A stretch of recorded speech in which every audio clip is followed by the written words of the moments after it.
Alright, say hi, Ian.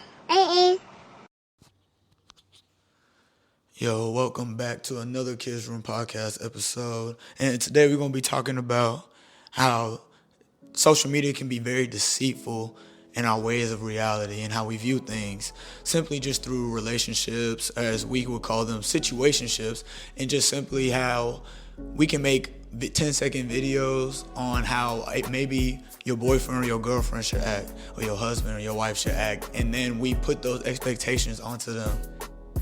Whenever most of the time, most people don't have those perfect relationships, or they don't have like a perfect life.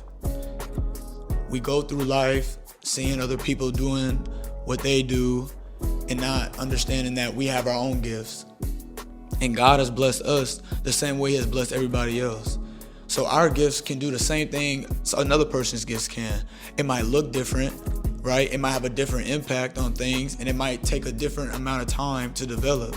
But that doesn't mean that your gift is less valuable than anybody else's. Just because we don't see the way that we should see doesn't always mean that our reality can simply be real. What we think isn't life.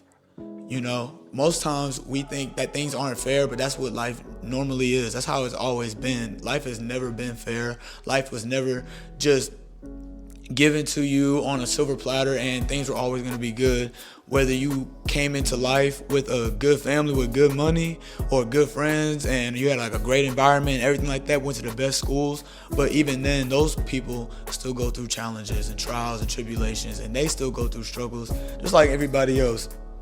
But, you know, simply just through our phones and going through daily life as a younger generation, we've developed a sense of thinking that things are going to be perfect, or things should always work out in a certain amount of time, or the way that we think that they should work out. But that's not always the case. And most of the time we learn these hard lessons, and we can't always come to fruition on what it really means. And that just means that we have to grow. Sometimes things are just not always gonna be given to us, but we have to grow and become better in order for those things to become accessible to us.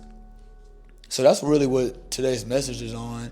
I have a few verses, just three simple verses that can really just kind of steer your direction on where you should be looking at. Sometimes our hearts and our minds can trick us, right? They play against each other. They're always playing tug of war. Your heart wants to go one way sometimes, and your brain wants to go the other. And it's hard to decide whether to follow one or the other. You have to have them both together in line in order to be aligned with God's plan, and in order to be in line with the path that you're supposed to go on.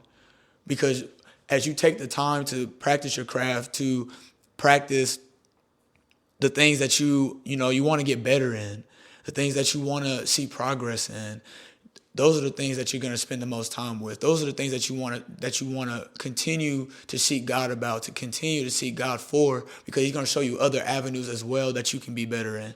Those avenues that can be as simple as an attitude, or as simple as the way your thought process might be. Those things can ultimately deter how your future may go.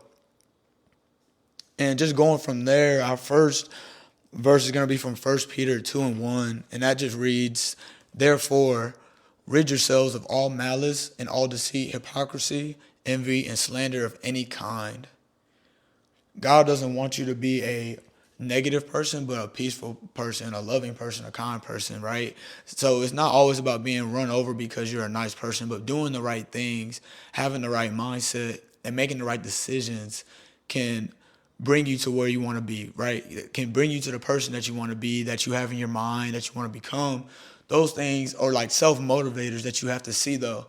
But whenever you allowing for the negativity and for the things that are coming into your life to stop you or maybe slow you down a little bit, you're starting to look at those things as more of a god, of an idol, that you're starting to worship more than you are starting to realize that it's just a barrier. That's just something that you really just need to get over. Which leads me to my next verse, which is 2 Corinthians chapter 11, and we're going to go from 12 to 15 on this one. And that reads, "But I will continue doing what I have always done. This will undercut those who are looking for an opportunity to boast that their work is just like ours. Those people are false apostles. They are deceitful workers who disguise themselves as apostles of Christ. But I am not surprised. Even Satan disguises himself as an angel of light. So it is no wonder that his servants also disguise themselves as servants of righteousness. In the end day, they will get punishment their wicked deeds deserve. And I have a couple notes, just some thoughts I had about that quote unquote situationships that we always involve ourselves in, especially when we are living this lifestyle of, just living fast and, grinding and, mainly focusing on money, mainly focusing on greed, mainly focusing on the hustle, the grind. That's stopping us from resting. That's stopping us from thinking straight. That's stopping us from seeing the small blessings, the small things that God wants you to see, the things that we take for granted, mainly just leaving the house and coming back. Something as little as that is what we think it is so huge, because not every day is promised. And just because you leave your house doesn't mean you're always going to come back the same way or come back at all. So these things is what we are mainly focusing on. We're not focusing on God. We're looking at what Satan is doing, and Satan isn't going to look like a demon. He's not going to look like a red monster with horns or a tail or anything like that. Satan was an angel. He is an angel. He's going to show you the light in things, right, that could be really bad for you. He's going to sprinkle a little bit of the things that you want to see in something that's going to lead you down a path that you're never going to return from, or something that's probably going to end up hurting you, right, in the long run. And it might not be physically, but it could honestly hurt you and ruin your life at the end of the day.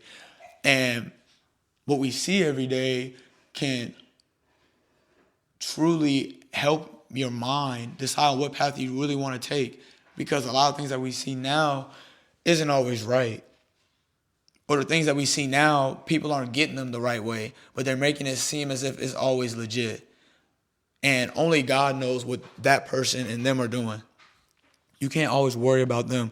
You have to worry about what you're doing and opportunities that you have, because whenever you get tricked by the enemy, whenever you start to be blinded, you don't always know that you are blinded. That's why you're blind. You can't see. You can't tell. And the people that are seeing it, you start to see them as enemies. The people that are trying to help you are actually trying to better you and put you in the right direction. You can see them as an enemy, because you're simply blinded by the good life. You're simply blinded by the things that you see on social media, the things that you see in real life, or on your phone that aren't real, but you expect for them to be, real expectations, to be real life, to be real standards that aren't realistic. In my last verse, I'm going to go Jeremiah chapter 9, verse 4 and 5. Beware of your friends. Do not trust anyone in your clan, for every one of them is a deceiver and every friend a slanderer. Friend deceives friend, and no one speaks the truth. They have taught their tongues to lie. They weary themselves with sinning. And I didn't bring that verse up to say that your friends are being deceitful or lying to you and doing anything like that. But it says beware of your friends. Beware of the things that you think are friendly to you as well. The people that say they love you but don't mean it, that don't show it though. You have to be able to have discernment, and a correct discernment, not the discernment that you think that you know, but the discernment that is your gut. Your gut is telling you the normal morals that we should live by every day, which is not lying to each other, which is loving each other, which is, treating people with respect and having everybody with equality and things like that. But we don't live in that type of life. We don't live in that type of world, which is okay. But it doesn't mean that you have to start living that way. It doesn't mean that you have to start trusting people or even changing yourself to live like others in order to think that you're going to get the way that you want to go. Just because other people might be butthurt, or they start to be one-minded or closed-minded about things because they got hurt in a situation, does not mean that you have to be that way whenever you get hurt. It's okay to be forgiving. It's okay to be trusting. It's okay to have respect, and if people don't treat you that way, then obviously turn the other cheek. But don't always think that being like that person is going to ultimately put you in the right direction either, though. Two wrongs don't make a right. And just because somebody else is living a certain life and they're acting a certain way doesn't mean that they are inside themselves at peace on who they truly are. Maybe they want to turn back. Maybe they want to become who they used to be because they were probably happier at that point in time. But because of what we see and what we hear and what we predict or assume about life and things like that, that is changing us. And that is pushing us in the wrong direction and pushing us into these things that aren't good relationships, but things that are ultimately hurting us and scarring us in the end. And then paying it towards our generations and our kids and those kids' kids. So we have to be able to watch and pay attention and be mindful and be wise. And just ask God for forgiveness and ask God for strength and to do all these things and to not be deceived and to be lied to or to even see through those things and know that Satan is going to play around and play in your face if you allow him to. But if you see past and through those things, then you'll understand that there's more to life and there's more to what you're seeing. But hey, I appreciate y'all, man, on this little short message. And I hope that y'all tap in. If y'all listening on the podcast, go ahead and subscribe, like, and share this video, Kids Room Podcast. Catch up with me on this, on the visuals. And yeah, I'm going to catch y'all on the next one.